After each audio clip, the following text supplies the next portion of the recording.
सुप्रभातं नमस्कारः स्वागतम् अत्र भवतां सर्वेषाम् अष्टमी कक्षायाः संस्कृत रुचिरा पुस्तक पाठने।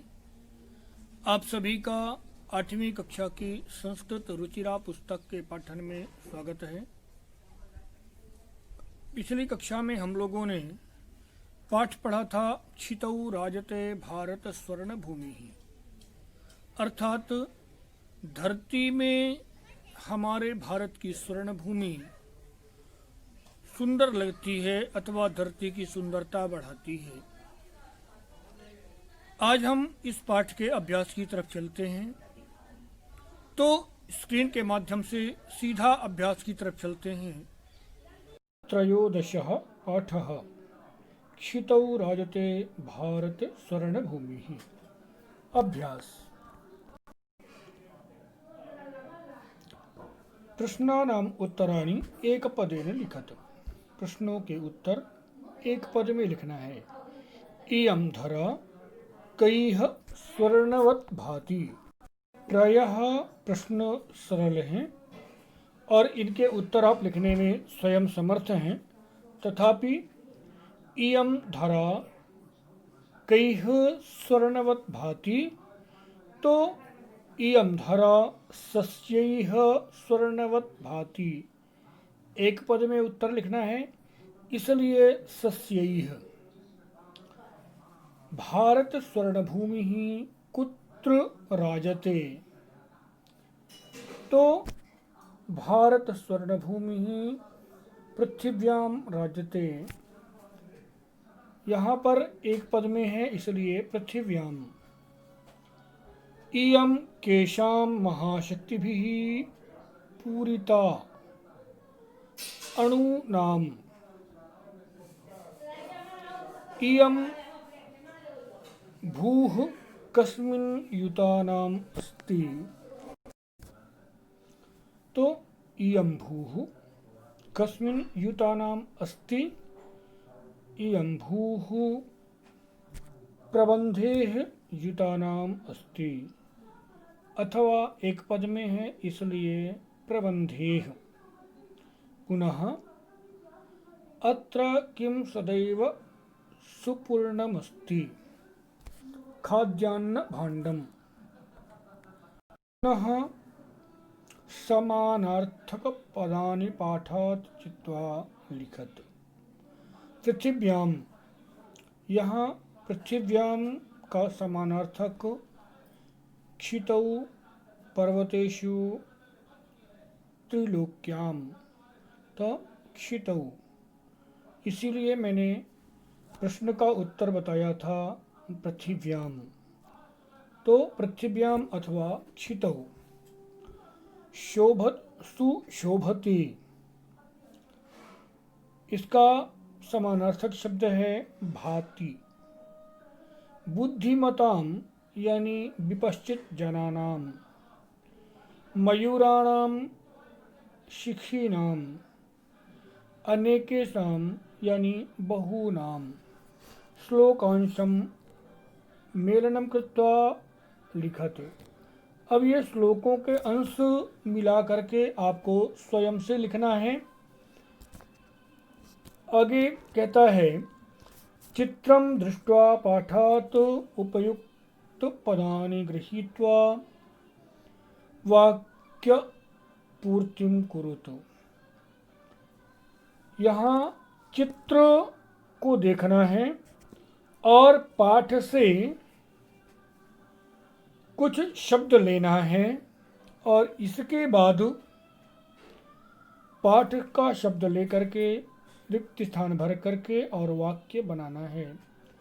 अस्मिन् चित्रे एका बहती। इस चित्र में एक बहती है। क्या बहती है? नदी। नदी निःसरति, कहाँ से निकलती है? पर्वतों से निकलती है, इसलिए नदी पर्वतात् निःसरति। पर्वता नाम शब्द आया है और निकलने के अर्थ में पंचमी विभक्ति होती है। हमने कारक प्रकरण में पढ़ा है, कारक के वीडियो में। आप लोग भी उसको देखेंगे तो समझ में आएगा। पुनः नद्याः जलं भवति, नद्याः जलं मधुरं भवति अथवा पीयूषतुल्यं भवति। आपके पाठ में पीयूषतुल्यम शब्द आया है। सस्य सेचनम भवति, फसलों की सिंचाई होती है। नद्याः जलेन शस्य सेचनम भवति, नदी के जल से फसलों की सिंचाई होती है, ऐसा अर्थ होगा।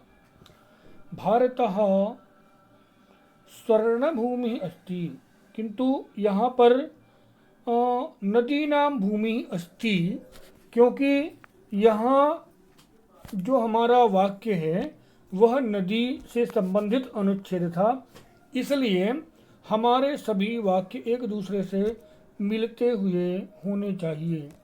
जब हम कभी किसी विषय में निबंध लिखते हैं तो हमें उस बात को ध्यान में रखना पड़ता है कि हमारे सभी वाक्य एक दूसरे से संबंधित होने चाहिए और सभी वाक्यों का एक दूसरे से रिश्ता रहे। जैसे हमने पहला देखा, पहला वाक्य हमारा नदी से संबंधित था, तो जितने वाक्य थे सभी नदियों से ही संबंधित थे। अब यहाँ पर हम देखते हैं कि यहाँ कुछ युद्ध पोत टाइप का अथवा युद्ध के लिए प्रक्षेपास्त्र का चित्र बना हुआ है, अस्त्र शस्त्र का।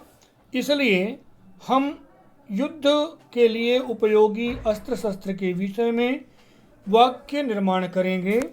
और यहाँ पर नीचे दिया हुआ है अस्त्राणाम भवति, अस्त्राणि सैनिकाः प्रयोगः उपग्रहाणाम, इतने शब्द दिए हुए हैं। इनमें से हमें यह देखना है कि यह क्या है और इसमें वाक्य हमारा क्या दिख रहा है अथवा क्या कह रहा है। कहता है अस्मिन् चित्रे दृश्यन्ते, वाक्य बहुवचन में है। इसका मतलब यह है कि हमारा जो शब्द इसमें आने वाला है वह बहुवचन में होगा, क्योंकि कर्ता अनुसारेण क्रिया हमने पढ़ा था, तो क्रिया बहुवचन की, इसलिए उसका कर्ता भी बहुवचन का। तो यहाँ पर अस्त्राणि अथवा सैनिकाः, ये दो शब्द हो सकते थे। दोनों में से सही क्या है? तो क्योंकि दृश्यन्ते यानी दिखाई देते हैं। अब क्या दिखाई देते हैं? तो सैनिक तो दिख नहीं रहे। इसका अर्थ क्या हुआ? अस्मिन् चित्रे अस्त्राणि दृश्यन्ते, एतेषाम् अस्त्राणां प्रयोगः युद्धे भवति। पुनः भारतः एतादृशानाम् अस्त्राणां प्रयोगेण विकसितः देशः मन्यते अथवा विकसित देशः मन्यते। अत्र परमाणुशक्ति प्रयोगः अपि भवति। आधुनिकैः अस्त्रैः अस्मान् शत्रुभ्यः रक्षन्ति। तो सैनिकाः, आधुनिकैः अस्त्रैः सैनिकाः अस्मान् शत्रुभ्यः रक्षन्ति। पुनः उपग्रहाणां सहायतया बहूनि कार्याणि भवन्ति। वास्तव में क्योंकि रिक्त स्थान में दिया हुआ है शब्द, किंतु हमें इस बात को ध्यान में रखना है कि हमारे जो वाक्य हों सब एक दूसरे से संबंधित होने चाहिए। यहाँ पर यह वाक्य क्योंकि बाकी सभी युद्ध क्षेत्र और अस्त्र शस्त्रों से के विषय में थे, यह ऐसा वाक्य है जो इनके बाहर है।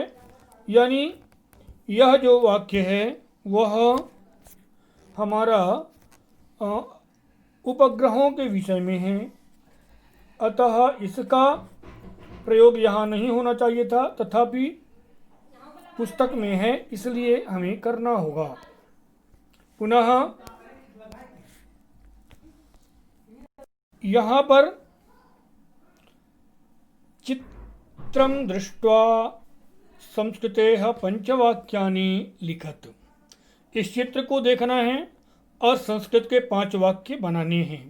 आगे जो आने वाला समय है उसमें जो आपको प्रोजेक्ट मिलेगा, आपके 6वें और 7वें प्रश्न, 6वां प्रश्न आ और ह्रस्व आ और दीर्घ आ, ये दोनों आपके लिए प्रोजेक्ट की तरह होंगे, जिनको आपको करना है, कॉपी में अभी भी करना है और अपने से वाक्य बनाने का प्रयास करना है। जिसमें पहला जो चित्र है वह दीपावली से संबंधित चित्र है और दूसरा चित्र है जो रक्षाबंधन से संबंधित चित्र है। अब यदि हम इन वाक्यों को संस्कृत में बनाना हमें नहीं आता तो कारक प्रयोग के वीडियो देखने के बाद आप अपने वाक्य हिंदी में लिख करके और उनका संस्कृत में अनुवाद कर सकते हैं। अतः पाठ को यहीं से हम इस अभ्यास को विराम देते हैं और आगे की कक्षा में हम लोग अगला पाठ पढ़ेंगे। तब तक के लिए धन्यवाद।